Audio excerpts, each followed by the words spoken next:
Stuttgart stealsurvival to plunge Hertha into a relegation battle royale. Andy Brassell. It was all under control. Hertha had their Gameplan and found Borussia Dortmund snoozing passively in the early afternoon sun, agreeably enough, seemingly more focused on farewells to the long-serving Michael Zorc and Marcel Schmelzer, not to mention Premier League-bound Erling Haaland. Ishak Belfodil rattled in a first-half penalty, and it was as comfortable as Felix Magath could have hoped for in his most warm, fuzzy daydream. What happened next was Hertha 101, a tour de force in sweaty palms and perhaps even sweatier minds. Dortmund were revived from their slumber, certainly, and the half-time introduction of the lively Jamie Bino Gittens, the 17-year-old who is already muscling his way into being a regular in this column, put some pep in Schwarzgelben steps, but Magath's afternoon was familiar in turning from enjoyable idyll to nightmare flashback. Hertha missed the third match point in a row, as kickers Stefan Rohr put it, after the concession of a late equalizer at Arminia Bielefeld and shipping a late winner to Mainz last Saturday had denied Hertha successive results which would have assured salvation. They were at it again here. We had it well under control defensively until the penalty, bemoaned Friede Bobican de Pelpas on Sunday, and Haaland's leveling spot kick and a sharply struck winner by Youssoufa Moukoko, whose own possible farewell would be a more worrisome one for BVB in the medium term, in front of the yellow wall won the match. It was a goal elsewhere, however, that finally condemned Hertha to the purgatory of the relegation playoff. Why the moment at VfB Int secured their league status in the 90-plus second minute. Pic.twitter.com XQJPDF7DFM of 3 goals scored in added time on the final day of the Bundesliga that meant something. None was more resonant than Wataru Endo's for Stuttgart at home to Köln. Hertha had gone from comfortable to nervy to near desolate at a speed dizzying even by their standards of unexpected, and perhaps unnecessary, drama.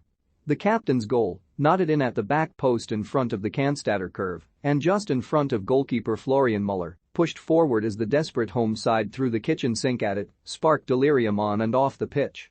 The final day needed a Hertha loss and a Stuttgart win for the Berliners to replace the 2007 champions in the playoff place, and thanks to Endo's late knot of the head, that's exactly what it got.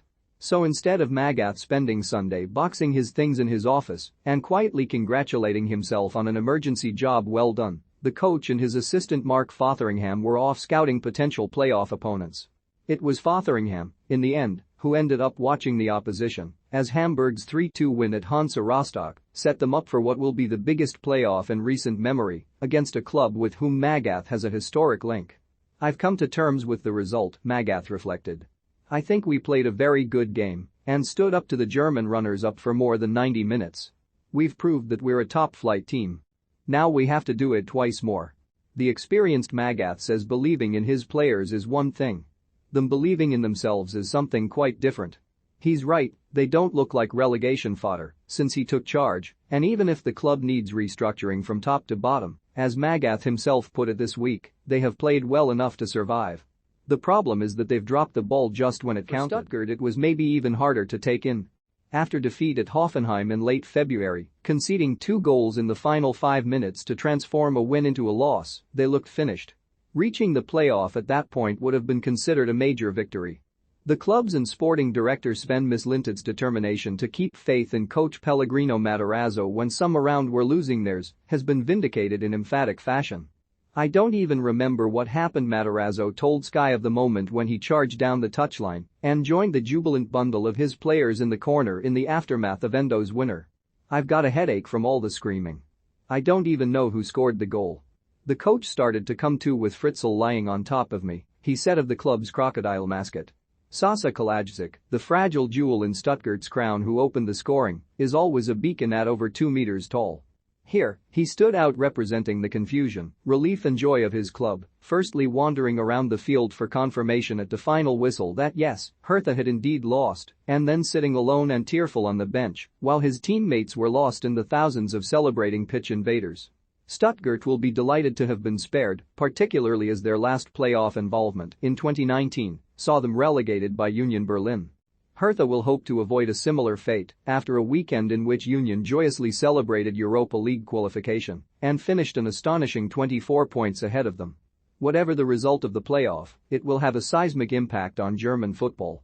Arminia Bielefeld 1-1 RB Leipzig, Augsburg 2-1 Greuther Fürth, Dortmund 2-1 Hertha Berlin, Leverkusen 2-1 Freiburg, Bochum Gladbach 5-1 Hoffenheim, Mainz 2-2, Eintracht Frankfurt, Stuttgart 2-1 Cologne, Union Berlin 3-2 VfL Bochum, Wolfsburg 2-2 Bayern. Saturday was about celebration for Bayern Munich, or should have been, but as has become tradition, subtext fills the void left by a lack of jeopardy.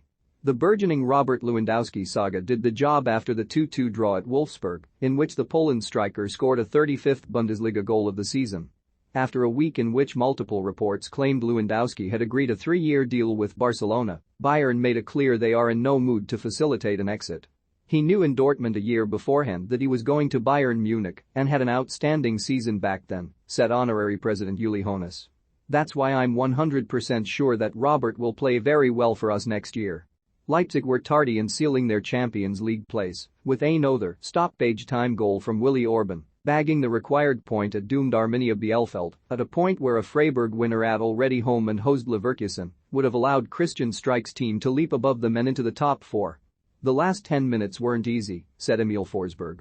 We were following what was happening at Leverkusen on our phones on the bench.